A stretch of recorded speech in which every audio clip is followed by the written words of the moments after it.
Hello সবাইকে, কেমন আছো সবাই? আজকে আমি একটা রেসিপি তৈরি করব, তাই ভাবলাম তোমাদের সাথে শেয়ার করি। তো রেসিপিটার নাম হচ্ছে আলুর পিৎজা। তোমরা এখন ভাবছো আলুর পিৎজা? হ্যাঁ হ্যাঁ, আলুর পিৎজাও হয়, সব পিৎজা হয়, যখন আলুর পিৎজা কেন হবে না? তো চলো রেসিপিটা তৈরি করি। তোমরাও দেখো, তোমরাও চাইলে বাড়িতে একটু ট্রাই করতে পারো। তো দেখো, ফার্স্টে আমি এখানে আলু আর গাজর ভালো করে কুচিয়ে নিয়ে ধুয়ে নিলাম। এখন এটা একটা বাটির মধ্যে ভালো করে জলটা চিপে রেখে দিলাম। এরপরে দিয়ে দিচ্ছি দুটো ডিম। তোমরা চাইলে এর পরিমাণ মতন তোমাদের যতটা লাগবে নিয়ে নিতে পারো। এরপর আমি এখানে দিয়ে দিলাম পরিমাণ মতন ময়দা। দেওয়ার পর এখানে আমি পরিমাণ মতো নুন দিয়ে দিয়েছি। তারপর দিয়ে দিলাম পরিমাণ মতো লঙ্কার গুঁড়ো। তোমরা চাইলে লঙ্কা কুচিও দিতে পারো। এবার ভালো করে এটাকে মিক্সড করে নিয়েছি। এখানে আমার এটা একটু বেশি গাঢ় হয়ে গেছিলো, তাই আমি একটুখানি জল দিয়ে ভালো করে এটাকে ফেটিয়ে নিয়েছি। এরপর আমি গ্যাসটা জ্বালিয়ে গ্যাসের মধ্যে তাওয়াটা গরম হতে বসিয়ে দিয়েছি। তাওয়াটা গরম হতেই আমি এখানে সাদা তেল দিয়ে দিলাম। সর্ষের তেল দিলে একটু গন্ধ গন্ধ হয়, তাই জন্য আমি সাদা তেল দিয়েই করছি। তোমরা চাইলে এখানে বাটারও ইউজ করতে পারো। এই সাদা তেলটা গরম হয়ে গেলে আমি এখানে ব্যাটারটা দিয়ে দিচ্ছি। ভালো করে এটাকে সাইডে সাইডে ছড়িয়ে দিচ্ছি।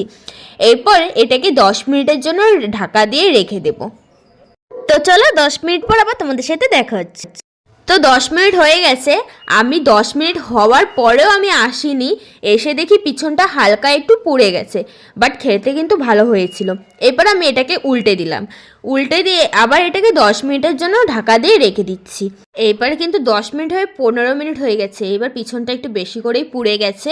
তোমরা কিন্তু একদম ঘড়ির কাঁটা দেখে করো, আমি ঘড়ির কাঁটাটা দেখিনি, এজন্যই একটু মানে টাইমটা বেশি হয়ে গেছিলো। তো যাই হোক, ওসব নিয়ে চিন্তা করার কিছু হয়নি। এখন আমি এটাকে পিস পিস করে কেটে নিচ্ছি। তোমরা চাইলে এটা পিৎজা যেভাবে 3 কোনা করে কাটে সেভাবেও তোমরা কাটতে পারো। আর হ্যাঁ, এটার মধ্যে যখন এটা হওয়া হবে আর কি, যখন এটা চুলায় আঁচটা থাকবে, তখন কিন্তু তোমরা এটার মধ্যে চিজ একটু গ্রেট করেও দিতে পারো, তাতে কিন্তু ভালো লাগে খেতে। আমাদের ঘরে চিজটা ছিল না, এই জন্য আমি দিইনি। পরে যদি কোনো সময় করি তখনও তোমাদের সাথে আমি এটা শেয়ার করব। তো চলো এখন খেয়ে দেখা যাক যে কেমন হয়েছে খেতে। তোমরা সকালে ব্রেকফাস্ট হিসেবেও কিন্তু খেতে পারো।